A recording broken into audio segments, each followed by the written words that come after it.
Guys, അപ്പോൾ DNZ ഫിഷിങ്ങിൻ്റെ പുതിയൊരു വീട്ടിലേക്ക് എല്ലാവർക്കും സ്വാഗതം. അപ്പോൾ ഇന്ന് കാസ്റ്റിങ്ങിന് ഇറങ്ങിയിട്ടുള്ളത് ഫ്രോഗിയുടെ സിങ്കിങ് ഫ്രോഗേറ്റ് തന്നെയാണ് കേട്ടോ. അപ്പോൾ നോക്കന്ന് വല്ലതും കിട്ടുമെന്നുള്ളത്.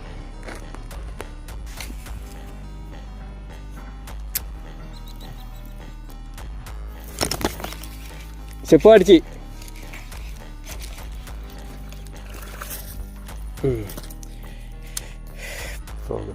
ഫ്രോഗി സിങ്ക് ഇപ്പോൾ ചവിട്ടാൻ പോയിരുന്നിട്ടല്ല കേട്ടാ. നല്ല സാധനം. ഓ കുടുങ്ങി ആ തൂങ്ങി കിടക്കണം കേട്ടോ. കാണാണ്ട അത്യാവശ്യം സൈസുള്ള സാധനം കേട്ടോ.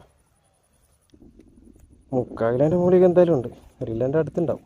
സ്റ്റെപ്പിനൊരു മീൻ അടിച്ചിട്ടുണ്ട്. നാടൻ സാധനം. പക്ഷെ അടിക്കുന്ന മീനെല്ലാം ഉണ്ടല്ലോ, അല്ലേ?